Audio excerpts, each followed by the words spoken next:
नमस्ते प्यारे बच्चों। तो आज हम देखेंगे गणित का अध्याय 7। इसके पहले वाले जो अध्याय हैं वो हमने पिछली वीडियो के माध्यम से समझे थे।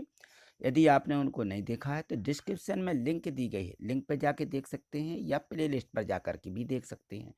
कुछ बच्चों के कमेंट्स हैं कि प्ले लिस्ट पर कैसे जाएं, तो देखिए इसे देखने के लिए एक छोटी सी प्रोसेस होती है। यदि आप उसको समझ लेते हैं तो आप जल्दी से प्ले लिस्ट खोल लेते हैं और उस पर सभी वीडियो सभी विषयों की आपको मिल जाएंगी। तो देखिए, तो यहाँ देखिए इस प्रकार से जैसे ही आप अपना मोबाइल खोलते हैं तो इस प्रकार से आपके यहाँ पर यूट्यूब दिखेगा, है ना। आप अपने यूट्यूब पर जाइए, यहाँ हम क्लिक करेंगे तो किस पर चले जाएंगे, हम सीधे यहाँ पे यूट्यूब पर चले जाएंगे, है ना। तो यूट्यूब पर जाने पर देखिए, तो आपके मोबाइल पर जैसे ही आप यहाँ खोलते हैं तो यूट्यूब इस प्रकार से आपको यह पूरी स्क्रीन पर दिखने लगता है। यहाँ पर ये देखिए, ये है अपना यूट्यूब, है ना। तो ये यूट्यूब है। तो इस यूट्यूब पर यहाँ देखें आगे चिन्ह बने हुए हैं, तो ये जो चिन्ह बना हुआ है ये सर्च का चिन्ह है, इसको क्लिक करना है। तो देखिए हम इसको क्लिक करते हैं जैसे ही, तो इस प्रकार से स्क्रीन पर ये यहाँ दिखने लगता है। यहाँ लिखा हुआ सर्च यूट्यूब और यहाँ माइक बना रहता है और ये आपकी कीबोर्ड रहती है ना। तो इस कीबोर्ड से इस पर आपको क्या करना है, टाइप करना है। तो यहाँ इससे हम टाइप करते हैं तो यहाँ लिख जाता है। या फिर ऐसा कर सकते हैं कि जो यहाँ पे माइक बना रहता है, ये देखिए, ये जो माइक है इसको यदि हम क्लिक कर लेते हैं तो हम यहाँ पे बोल देंगे कि एट ग्रेड गणित वाले सर। तो यहाँ पे क्या होता है, टाइप भी हो जाता है। या आप यहाँ से टाइप कर लेंगे ATGRE ग्रेड एट ग्रेड गणित वाले सर, यहाँ पे आप टाइप कर दीजिए। और जैसे ही आप इसको टाइप कर लेते हैं, देखिए मैं टाइप कर रहा हूँ, तो मैंने ये टाइप किया, देखिए ये मैंने यहाँ पे टाइप कर दिया, ठीक है ना। क्या, ग्रेड एट ग्रेड गणित वाले सर कर दिया ना। तो ऐसे ही आप इसको क्या करेंगे, टाइप कर लेंगे। और यहाँ पे देखें जो हमारी यहाँ पे कीबोर्ड दी है, तो इस कीबोर्ड पर देखिए यहाँ नीचे ये जो निशान बना रहता है, ये यहाँ पे सर्च का निशान है, नीला नीला दिख रहा होगा। या किसी किसी में ऐसा तीर का निशान भी बना रहता है और ये भी नीला रहता है। तो हमें क्या करना है, इसको क्लिक कर देना है। जैसे ही हम इसको क्लिक करते हैं तो यहाँ देखिए प्ले लिस्ट खुल जाती है। तो हमने इसको क्लिक किया और क्लिक करने, सबसे पहले इस प्रकार से वीडियो दिखेंगी, एक दो वीडियो दिखेंगी। और इन वीडियो में देख लेना कि ये गणित वाले सर की जो भी वीडियो आपको दिखे इस प्रकार से, तो आप उस वीडियो पे क्लिक कर दें। तो हमें वीडियो पे क्लिक करना है। हमने ये वीडियो पे जैसे ही क्लिक किया तो क्लिक करने पर देखिए, तो ये वीडियो खुलने लगती है और ये यहाँ पे चालू हो जाती है वीडियो। तो यहाँ दो निशान आते हैं और सफ़ेद से रहते हैं, तो इसको आप पॉज कर दें, बंद कर दें, है ना। तो जैसे ही हम इसको बंद कर देते हैं, स्किप कर देते हैं, तो वीडियो बंद हो जाती है। और उसके बाद हमें करना क्या है, ये देखिए फिर से लिखा है गणित वाले सर, ये इसको आपको क्लिक करना है। तो जैसे ही आप क्लिक करेंगे तो प्ले लिस्ट पर पहुंचेंगे।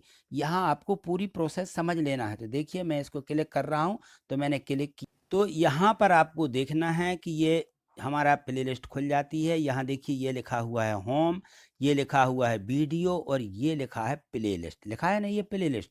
तो आपको यहाँ क्लिक करना है प्ले लिस्ट पर। तो देखिए ये हम इस पर क्लिक करते हैं, जैसे ही प्ले लिस्ट पर क्लिक करते हैं हम, तो देखिए ये प्ले लिस्ट खुल जाती है। और यहाँ पर देखें तो ये वीडियो डली हुई है, गणित है कक्षा 6 की गणित की 3 वीडियो डली हैं। यदि हमें देखना है तो इनको देख सकते हैं। 7वीं गणित देखना तो यहाँ भी देख सकते हैं। और आगे ऊपर खिसकाते चलेंगे तो यहाँ देखिए कक्षा तीसरी की भी गणित डली है और 9वीं की सामाजिक विज्ञान। तो इस प्रकार से हम ऊपर खिसकाते जाते हैं तो विज्ञान है कक्षा 8वीं की, और ऊपर जाएंगे तो देखिए तो आपको यहाँ पे कुछ इस प्रकार से सभी प्ले लिस्टें मिल जाएंगी जिस भी कक्षा की चाहिए हो। अब देखिए यहाँ पे ये चौथी की भी, तीसरी की भी, 5वीं की भी सभी प्ले लिस्टें इसी पर डली हुई हैं। तो आपको यहाँ पे तो इनको आपको देख लेना है। तो देखो यहाँ पर ये हिंदी की ये 16 वीडियो हैं, हिंदी की सभी वीडियो इस पे हैं, संस्कृत की सभी वीडियो इसी प्ले लिस्ट पर हैं।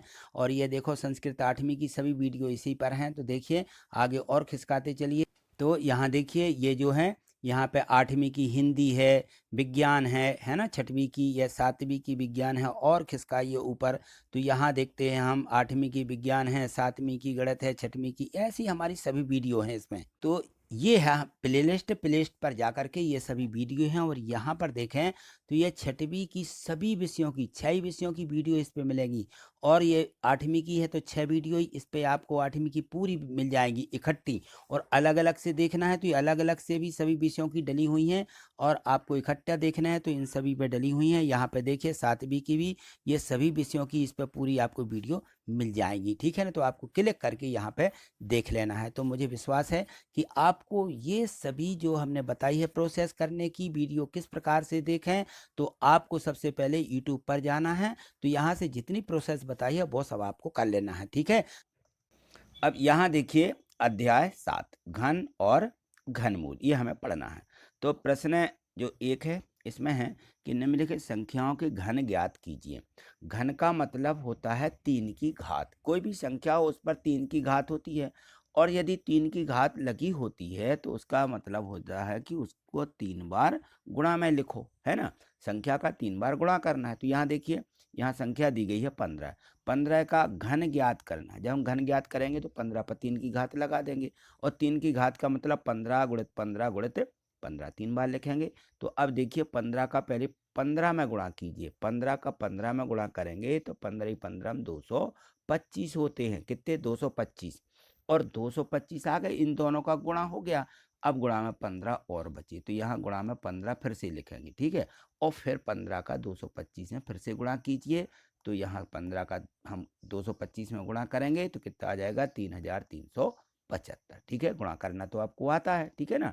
तो 15 का गुणा कर लें, एक एक संख्या का भी कर सकते हैं यदि 15 का पहाड़ा नहीं आता है तो, ठीक है। कैसा करेंगे? ये लिखे मान लो 225 या 15 15 का, यदि हमें 15 का गुणा करना है तो हम क्या करेंगे? पहले इकाई का गुणा करेंगे 5 का, है ना। तो 5 25 हाथ से लाएंगे 2, फिर 5 का इस 2 में 5 दूनी 10 और 2 12 हासिल आएगी 1, और 5 दूनी 10 और 1 हासिल की 11। अब 1 का गुणा करना है, ठीक है ना।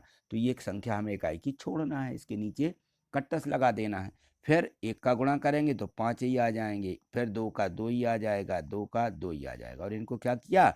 जोड़ दिया। तो ये आ गया, देखिए 5 5 और 2 7 3 और 3, ये उत्तर आ गया, ठीक है ना। तो गुणा करते आपसे बन रहा है, ठीक है। चलिए आगे देखिए। अब यहाँ देखिए 26 संख्या दी गई है, तो 26 का भी घन निकालना है। 26 पर 3 की घात लिखेंगे, 26 गुणित 26 गुणित 26, ऐसा 3 बार लिखेंगे। और पहले हम क्या करेंगे? 26 का 26 में गुणा करेंगे तो 26 26 हम 676 होते हैं। आप गुणा एक एक संख्या का भी कर लीजिए, ठीक है, जैसा हमने पहले बताया है। फिर इसके बाद में फिर 26 का गुणा करेंगे, तो एक एक संख्या का गुणा कर लीजिए। पहले 6 का गुणा कीजिए, 26 का पहाड़ा नहीं आता। फिर 2 का गुणा कीजिए, उनको जोड़ दीजिए, तो कितना आ जाएगा? 17,576, ठीक है। ये संख्या आ जाएगी। चलिए प्रश्न 2 देखिए इसमें। अब देखिए प्रश्न 2, इसमें दिया है कि किसी घन की एक भुजा की लंबाई 13 मीटर है, तो उस घन का आयतन ज्ञात कीजिए, ठीक है। तो भुजा की लंबाई क्या है? 13 मीटर दी गई है, ठीक है ना। तो घन के आयतन का सूत्र क्या होता है? घन के आयतन का सूत्र होता है भुजा का घन, यानी भुजा गुणित भुजा गुणित भुजा, ऐसा लिख सकते हो। तो भुजा का घन आ जाएगा, ठीक है ना। तो भुजा कितनी दी? 13 दी है, तो भुजा की जगह 13 लिख दीजिए, तो ये 13 का घन लग जाएगा। 13 का घन यानी 13 का 3 बार गुणा करना है, 13 गुणित 13 गुणित 13। फिर इन दोनों 13 का गुणा कर लें, तो 13 का 13 में गुणा करोगे तो 13 ही 13 169। आप अलग से ऐसा 13 गुणित 13, 13 का पहाड़ा नहीं आता है तो 3 का पहले कर लीजिए, ठीक है ना। 3 का गुणा पहले कर लें कि 3 3 का 9, और यहाँ आ जाएगा 3 एकम 3 और 13 जोड़ दीजिए, 169 हो जाएंगे, ठीक है ना। अब 169 में फिर एक एक संख्या का गुणा करके 13 का यहाँ हम गुणा करते हैं तो 2197 आ जाएगा। घन मीटर लिखेंगे, आयतन हमेशा घन मीटर में लिखा जाता है या घन सेंटीमीटर में, ठीक है ना। लेकिन घन उसके साथ में लगाया जाता है, जो भी इकाई हो वो इकाई लिख देना। चलिए आगे देखें। प्रश्न 3 दिया है, वह सबसे छोटी संख्या ज्ञात कीजिए जिससे 1080 को गुणा करने पर वह एक पूर्ण घन संख्या बन जाए। यदि हम उस संख्या, हमें छोटी से छोटी संख्या ज्ञात करना है, जिससे लिखा कि 180 में क्या करें? गुणा करें, तो वो पूर्ण घन बन जाए, क्योंकि ये अभी पूर्ण घन संख्या नहीं है। तो देखिए यहाँ पे 1080 का हम क्या करेंगे? सबसे पहले अभाज्य गुणनखंड निकालेंगे। तो यहाँ 2 2 2 2 का ऐसा भाग देते जाएंगे, 2 का नहीं जाएगा तो फिर 3 का देना शुरू कर देते हैं ना। तो ये 3 3 3 और फिर ये 5, ठीक है ना। तो ये आ गए हमारे गुणनखंड कितने के? 1080 के। अब 1080 के गुणनखंड आ गए तो हमें क्या बनाना है? पूर्ण घन बनाना। और घन बनाने में 3 3 के समूह बनाते, जोड़े बनाते हैं। तो यहाँ देखो 3 3 के जोड़े कितने आए? ये 2 के एक जोड़ा हो गया और 3 3 के जोड़े बनाए तो 3 के भी बन गए, लेकिन 5 का जोड़ा नहीं बना है।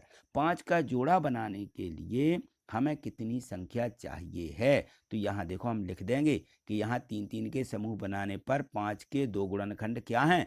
कम हैं। यहाँ पे दो 5 और चाहिए, तो 2 5 को यदि हम आपस में गुणा करेंगे तो कितना आ जाएगा? 25।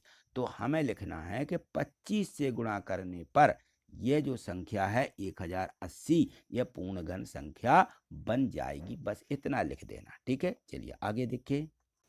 यहाँ देखिए प्रश्न चौथा वैसे ही दिया गया है जैसा हमें तीसरा दिया कि वह छोटी संख्या ज्ञात करो, सबसे छोटी, जिससे 576 को भाग देने पर, अभी गुणा था, भाग देने पर भागफल एक पूर्ण संख्या प्राप्त हो। तो अब देखो हमें जैसा हमने अभी गुणा किया है, कितने का हमने ये गुणनखंड निकाले थे, 576 के भी हमें वैसे ही गुणनखंड निकाल लेना। तो गुणनखंड हम वैसे ही निकालते हैं जैसे अभी ये हम निकालते आए हैं, ठीक है ना। तो 576 के ये अभाज्य गुणनखंड प्राप्त किए, 576 बराबर लिख दिया ये। अब हमें फिर से लिखाएगा पूर्ण घन। तो पूर्ण घन के लिए हम क्या करते हैं? 3 3 के ऐसे समूह या जोड़े बना लेते हैं। अब देखिए यहाँ भाग की बात है तो कितने अधिक बच रहे हैं? ये जो है यहाँ पे 3 गुणे 3 अधिक बच रहे हैं। तो 3 गुणे 3 यानी होता है कितना? 6। अतः इसमें 6 का भाग देंगे। क्या देंगे? 6 का भाग। जो इसमें गुणनखंड अधिक होते हैं उनसे हम भाग देंगे और जो कम होते हैं उनका हम क्या करेंगे? गुणा कर देंगे। बस इतना ध्यान रखना है हमें इनके अभाज्य गुणनखंड निकाल करके। तो यहाँ हमने लिख दिया कि 3 3 के समूह बनाने पर 3 गुणे 3 बराबर 6 अधिक है, अतः संख्या में 6 से भाग देने पर वह पूर्ण घन बन जाएगी, ठीक है। तो प्रत्येक सवाल को आपको यहाँ समझना है, ठीक। चलिए आगे देखिए। यहाँ देखिए प्रश्न 5 दिया गया है कि अभाज्य गुणनखंड विधि से, कौन सी? अभाज्य गुणनखंड विधि से यहाँ लिखा है 10,648 का घनमूल ज्ञात कीजिए। तो अभाज्य गुणनखंड विधि यही कहलाती है अभाज्य गुणनखंड विधि, यानी हमें जो संख्या दी रहा है उसमें हम उसके 2 से 3 से 5 से 7 से इन अभाज्य संख्याओं का भाग दें, ठीक है ना। तो जिनका भाग जाता है या जो उनकी भाजकता होती है उनसे हम भाग देते जाते हैं। तो यहाँ देखिए 2 से भाग दिया तो 3 बार गया, उसके बाद में 2 का भाग नहीं गया, सीधा 11 का भाग गया, ठीक है ना। तो 11 11 का भाग दे दिया, ठीक। तो ये आ गए इसके अभाज्य गुणनखंड। बस यही विधि कही थी कि अभाज्य गुणनखंड निकालिए। तो आपको यहाँ पे ये प्रकार से अभाज्य गुणनखंड निकाल लेना है। फिर इसके बाद क्या करना है? इसका घनमूल निकालना है। अभी घन पढ़े हैं, अब हमें घनमूल निकालना है। तो घनमूल देखिए कैसे निकालते, ये इस प्रकार से वर्गमूल जैसा ये चिन्ह बना लेंगे और यहाँ पे जो घात है वो यहाँ लिख दी जाती है, ठीक है ना। घनमूल की घात यहाँ लिखी जाती है। यदि सीधा वर्ग है तो हम वर्ग बस लगाते हैं, वर्ग मूल का निशान है, और 3 तो हमारा घनमूल हो जाएगा, 4 की चतुर्थ मूल, इस प्रकार से हम यहाँ लिख देते हैं वो संख्या, ठीक है ना। तो यहाँ पे इसका मतलब है कि जो इसके 10,648 के गुणनखंड आएंगे उनके 3 3 के समूह बनाना, ठीक है। अभी बनाते आ रहे हैं। तो 3 3 के कितने? 2 समूह बनेंगे। तो इन दोनों समूहों में से एक एक संख्या निकल आती है, ठीक है ना। तो घनमूल में 3 3 के समूह बनाएंगे, ठीक है, और वर्गमूल में 2 2 के बनाएंगे। तो ये संख्या बाहर आ जाएगी, किससे? इस घनमूल से बाहर आ जाएगी। तो यहाँ आ जाएगा 2 और यहाँ आ जाएगा 11। तो 11 दूनी 22। तो ये जो है 10,648 का घनमूल हुआ 22। तो हमें इस प्रकार से संख्या को लिखना है, ठीक है। चलिए आगे देखिए। यहाँ देखिए प्रश्न 6 दिया गया है। तो जो प्रश्न दिए गए हैं इन प्रश्नों को आपको अच्छे से समझना है। यदि आप प्रश्न नहीं समझोगे तो आप यदि उतार बस ले तो प्रश्न समझ में नहीं आएगा, इसलिए आपको पूरा समझना जरूर है। तो यहाँ देखो प्रश्न दिया है कि सोनल प्लास्टिसिन का एक घनाभ बनाती है, ठीक है, यानी प्लास्टिक का, ठीक है, जिसकी भुजाएं दी गई 15 सेंटीमीटर, 30 और 15 सेंटीमीटर। एक घन बनाने के लिए ऐसे कितने घनाभों की आवश्यकता होगी? एक घन बनाने में ये भुजाएं दी गई हैं कितने इतने, तो ऐसे कितने घन बनाने की आवश्यकता होगी उसको तो हमें ये निकालना है। ये हमें एक घनाभ बनाती है जिसकी भुजा ये यहाँ पे दी गई है। तो यहाँ देखें हम लिख देंगे कि घनाभ का आयतन क्या होता है? लंबाई गुणित चौड़ाई गुणित ऊंचाई, ठीक है ना। तो ये हम एक का निकाला हमने। तो यहाँ देखो कितने आ गए? 15 गुणित 30 गुणित, ये हमने लंबाई चौड़ाई और ऊंचाई दी गई थी तो यहाँ पे रख दिया और तीनों का क्या किया? गुणा कर दिया। यहाँ पे देखिए 15 थी 45, शून्य का शून्य, 450 आ जाएंगे। अब 15 का फिर गुणा कर दीजिए, 15 शून्य 15 पंचे 75, 7 और 15 चौके 60 और 7 67, ये आ गया 6,750। तो कितने घन बनाने की आवश्यकता होगी? उसे 6,750 घनाभों की आवश्यकता होगी, वो इतने घनाभ क्या है वो घनाभ बनाती है। ठीक है, चलिए आगे देखिए। प्रश्न 7 दिया है कि किसी घनाकार डिब्बे का आयतन दिया गया है। ठीक है, कितना 512 घन सेंटीमीटर, सीएम लिखा सेंटीमीटर। तो डिब्बे की एक भुजा का माप ज्ञात कीजिए। अब एक भुजा की हमें माप ज्ञात करना कि कितनी लंबी है। ठीक है ना, तो यहाँ देखिए घन का आयतन दिया गया है, तो घन के आयतन का सूत्र हमें याद होना चाहिए कि घन का आयतन है जिसमें लंबाई चौड़ाई ऊंचाई बराबर होती है तो भुजा का घन होता है। ठीक है ना, एक भुजा का घन, और यहाँ पे आयतन दिया गया है तो आयतन के नीचे 512 लिख दीजिए, यहाँ भुजा का घन ऐसा आ जाएगा।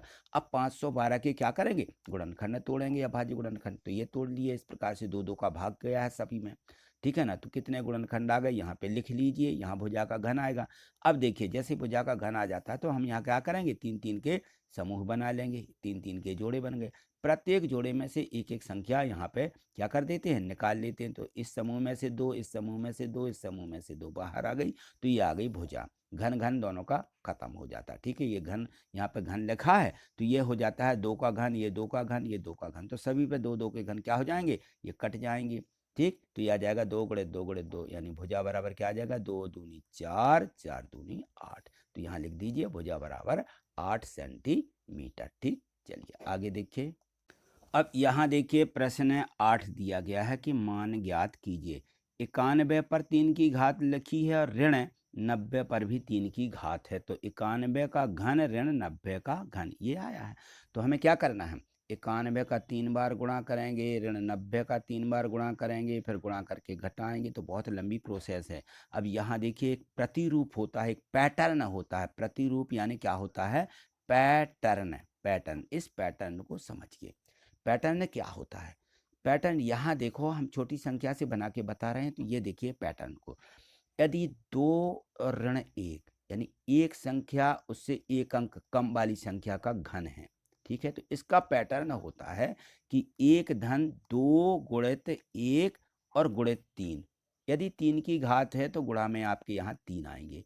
और पैटर्न में यह है इसमें कि एक धन एक यदि हम आगे संख्या लेते जाते हैं कि 2 का घन, यहाँ देखो ऋण 1 का घन, यहाँ 3 का घन ऋण 2 का, एक कम है इससे, यहाँ 4 का घन, यहाँ ऋण 3 का घन है ना, तो एक 4 से एक कम है 3। ठीक, यदि इस प्रकार से पैटर्न में देखें, यहाँ 1 1 1 और यहाँ पे संख्या 3 दी गई, 3 गुणे 2, इनका हमें गुणा कर देना, 3 गुणे 2 और गुणे 3 किसके, घन के, तो 3 गुणे 2 और घन का गुणा, यहाँ 4 गुणे 3 और घन का गुणा, ये संख्या यहाँ पे आई है। ठीक है, तो ये है पैटर्न। तो इसका मतलब ये है कि इनका हम गुणा करें और एक जोड़ दें तो हमारा उत्तर आ जाएगा। तो यहाँ संख्या दी देखिए 91 ऋण 90, एक कम है ना, तो 91 90 का गुणा करेंगे, 3 का गुणा कर देंगे, लिख देंगे यहाँ पे देखिए 91 गुणित 90 गुणित 3, ये लिख दिया। ठीक, अब क्या करेंगे, 91 90 का गुणा कर लीजिए और 3 का गुणा करके एक जोड़ दीजिए, बस इतना करना है। तो यहाँ पे 91 90 का गुणा कितना हो जाएगा भाई, 91 और 90 का गुणा करना है, तो ये शून्य का तो शून्य ही बढ़ा लीजिए, कोई दिक्कत नहीं है। 9 का यहाँ 9 एकम 9 आ जाएगा। ठीक, और 9 नाम 81 आ जाएंगे। अब इसमें 3 का गुणा और कर लीजिए, यहाँ 3 का गुणा कर देते हैं तो कितना आएगा, जाएगा यहाँ 3 शून्य 3 शून्य और 9 3 27, हासिल आएंगी 2। ठीक है ना, और 3 और 2 कितना होगा 5, यहाँ 5 लिख दीजिए, और यहाँ 8 3 कितना हो जाएगा 24, ये आ गया 24,570, यहाँ लिख दिया 24,570। और इसमें एक और जोड़ना 70 एक 71, बस उत्तर। इस प्रकार से हमें इन प्रतिरूपों को ध्यान में रखते हुए यहाँ लिख देना का प्रतिरूपों का उपयोग करने पर आपको वहाँ परीक्षा में प्रतिरूप नहीं बताना है, नहीं लिखना है, लेकिन ये सवाल इस प्रकार से लिख देना, यहाँ लिख देना प्रतिरूपों का उपयोग करके। ठीक है, चलिए आगे देखिए। यहाँ देखें प्रश्न 9 दिया गया है कि संख्या 3375 का अभाज्य गुणनखंड विधि से घनमूल निकालिए। तो ये तो सरल है, ठीक है ना, 3375 ऐसे अलग से लिख लिए। अभाज्य संख्या 2 का भाग नहीं जाता है, 3 का भाग जाएगा इसमें, है ना, तो 3 की विभाज्यता मालूम है, इन सबको जोड़ के 3 का भाग जाना चाहिए, तो इनमें सब में 3 का भाग जा रहा पहले, तो 3 का भाग दिया, 3 का फिर 5 का जाएगा। तो इस प्रकार से हमने इसके अभाज्य गुणनखंड निकाल लिए, तो आपसे बनते ही होंगे। ठीक, अब क्या करेंगे, क्योंकि हमें घनमूल निकालना है, क्या निकालना है, घनमूल। घनमूल तो हमने बताया था कि इस प्रकार से निकालते हैं, ये घनमूल का निशान है, यहाँ पे 3 लिख दिए जाते हैं और इस संख्या के अभाज्य गुणनखंड यहाँ लिखेंगे और लिखने के बाद 3 3 के समूह बनाएंगे। ये 3 3 के समूह जोड़े बनाए, इन 3 में से एक 3 बाहर, इन 5 में से एक 5 बाहर आ जाएगा, किससे, इस घनमूल से, और ये आ जाएगा 3 × 5 = 15। ये है 3375 का घनमूल। ठीक, चलिए आगे देखिए। तो अब यहाँ देखिए प्रश्न जो 10 दिया गया है, इसमें है क्या 1188 एक पूर्ण घन संख्या है। पहले तो ये बताना है कि क्या ये पूर्ण घन संख्या है, यहाँ क्या लिखा हुआ, तो बताना पड़ेगा कि है कि नहीं। यदि नहीं है तो किस सबसे छोटी प्राकृत संख्या से 1188 को भाग दिया जाए कि भागफल एक पूर्ण घन संख्या हो जाए। तो हम किस छोटी से छोटी संख्या से, ये तो सवाल करके आ रहे हैं कि भाग देना है, गुणा नहीं करना है, तो सबसे पहले हम 1188 के अभाज्य गुणनखंड निकालेंगे। तो ये 2 2 2 2 3 3 का भाग दिया और ये इसके क्या निकाल लिए, अभाज्य गुणनखंड निकाल लिए। ठीक है, फिर देखेंगे इसको कि 1188 बराबर क्या आया, 2 × 2 3 × 3 × 3। ठीक है ना, तो हमें क्या बनाना है, पूर्ण घन प्राप्त करना है। तो हम 3 3 के समूह बनाते हैं इस प्रकार से। देखिए यहाँ पे 3 3 का एक ही समूह बना है, 3 3 के जोड़े का, है ना, और यहाँ 2 × 2 एक 2 बार आए और 11 एक ही बार आया है। तो हमें भाग देना है, तो भाग देने में क्या करेंगे, जो हमारे यहाँ पे गुणांक अधिक हो जाते हैं उनका हम देख लेते हैं, उनका गुणा करके देखते हैं कि कितनी संख्या अधिक है ना, तो हम उस संख्या से भाग देंगे। तो यहाँ देखिए हमने लिख दिया कि 2 और 3 के 3 3 के समूहों में ये नहीं आ रहे हैं। ठीक है ना, तो 2 और 11 ये 3 3 के समूह में नहीं आ रहे हैं, बाकी 3 बस 3 3 के समूह में आया है।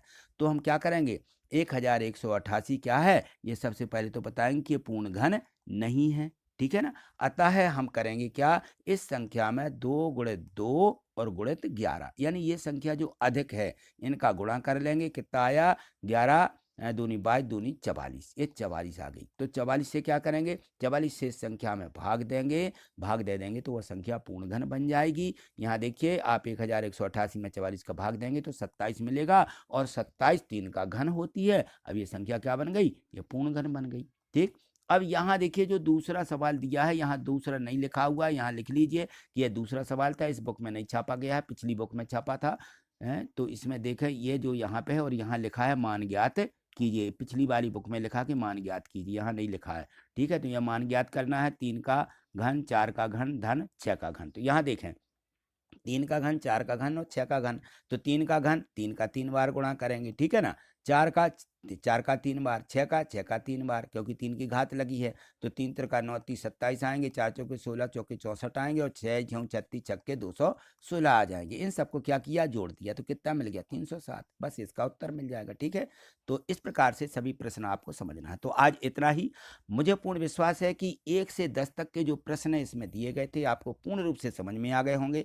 यदि आपको लगता है कहीं कोई प्रश्न समझ में नहीं आया है, डाउट है, ठीक है ना, तो आप कमेंट्स जरूर करिएगा, और प्रत्येक वीडियो को लाइक करना मत भूलिए। देखिए आप लोग पूरा वीडियो देखते हैं लेकिन लाइक नहीं करते हैं। देखिए वीडियो को यहाँ क्लिक कीजिए, वीडियो लाइक हो जाएगी। ठीक है, थैंक यू, धन्यवाद।